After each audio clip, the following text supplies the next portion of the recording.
হেই বন্ধুসকল, খবৰ কেনে? আজি আমি অধ্যয়ন কৰিম সাম তথা মাছ ডিটাৰমিনাৰ্ছৰ বিষয়ে আৰু সিহঁতক কেতিয়া কেতিয়া ব্যৱহাৰ কৰোঁ আৰু সিহঁতৰ মাজৰ পাৰ্থক্যটো কি। এইটো ইংলিছ গ্ৰামাৰ শিকাৰ beginner level video', so' let's start. Some ডিটাৰমিনাৰ্ছক আমি বহাওঁ যেতিয়া আমি অলপ বুজাব খোজোঁ। ধৰি লোৱা বন্ধু, তুমি পিকনিকলৈ যাব বিচাৰিছা আৰু 500 টকা লাগে আৰু তোমাৰ হাতত আছে 450 ৰুপিজ। তেনে ক্ষেত্ৰত তুমি ক'ব পাৰা আই হেভ সাম মানি, কাৰণ তোমাৰ যথেষ্ট পৰিমাণৰ নাই আৰু জাষ্ট অলপ পইচা আছে। ধৰি লোৱা তোমাৰ বহুত ফটককৈ খং উঠি যায় আৰু কোনোবাই কিবা এটা ক'লেই তোমাৰ মানে খঙৰ যিটো নেকি পৰ্যায় আছে সেইটো বহুত ওপৰত গৈ পায়। তেনেকুৱা ক্ষেত্ৰত তুমি ক'ব পাৰা আই হেভ সাম পেচেন্স, কাৰণ তোমাৰ ধৈৰ্য বেছি নাই। কিন্তু তুমি ইয়াতে ক'ব নোৱাৰা আই হেভ মাছ পেচেন্স, কাৰণটো হৈছে কি তোমাৰ ফটককৈ খং উঠি যায়। সাম ডিটাৰমিনাৰ্ছৰ সৈতে যিটো ডিটাৰমিনাৰ্ছ অলপ সম্বন্ধিত সেইটো হৈছে মাছ। মাছটোক আমি ব্যৱহাৰ কৰোঁ যেতিয়া আমি অলপ বেছি বুজাব খোজোঁ। ধৰি লোৱা পিকনিকত যাবৰ বাবে তোমাৰ 500 টকা লাগে, কিন্তু তোমাৰ হাতত আছে 5000 টকা। তুমি ক'ব পাৰা আই হেভ ভেৰি মাছ মানি বা আই হেভ মাছ মানি, কাৰণ তোমাৰ হাতত লাগাতকৈ অধিক পৰিমাণৰ পইচা আছে। ধৰি লোৱা বন্ধু, তোমাৰ ইমান ধৈৰ্য আছে যে তোমাক যি ক'লেও তোমাৰ সোনকালে খং নুঠে। তেনে ক্ষেত্ৰত তুমি ক'ব পাৰা আই হেভ মাছ পেচেন্স। ইয়াতে দুটা গ্লাছ আছে, গ্লাছ এ আৰু গ্লাছ বি। গ্লাছ এত অলপ বেছি পৰিমাণৰ পানী আছে আৰু গ্লাছ বিত অলপ কম পৰিমাণৰ পানী আছে।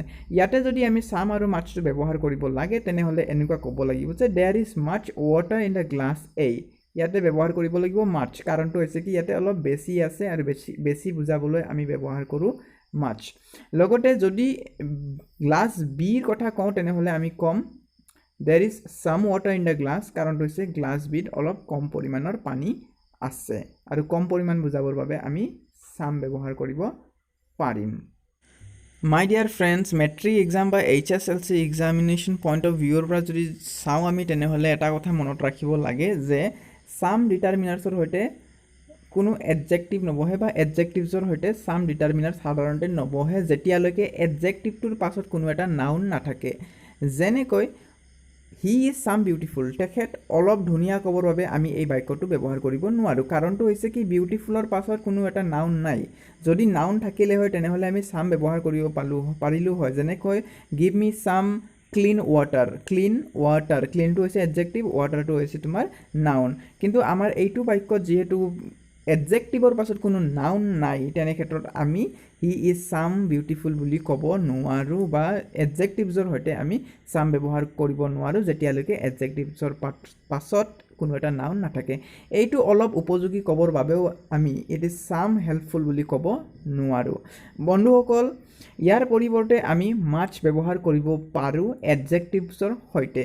যেনেকৈ হি ইজ মাছ বিউটিফুল, তেখেত অলপ ধুনীয়া বা তেখেত যথেষ্ট পৰিমাণ ধুনীয়া বা তেখেত বহুত ধুনীয়া বুলি কোৱা হ'ব।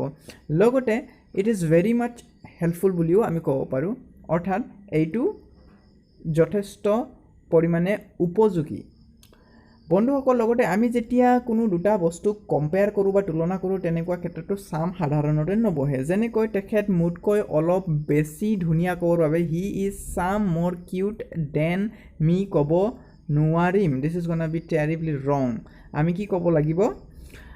হি ইজ মাছ মোৰ কিউট দেন মি। প্ৰেক্টিছৰ বাবে আমি এটা কুৱেশ্যন ইয়াতে ল'ম।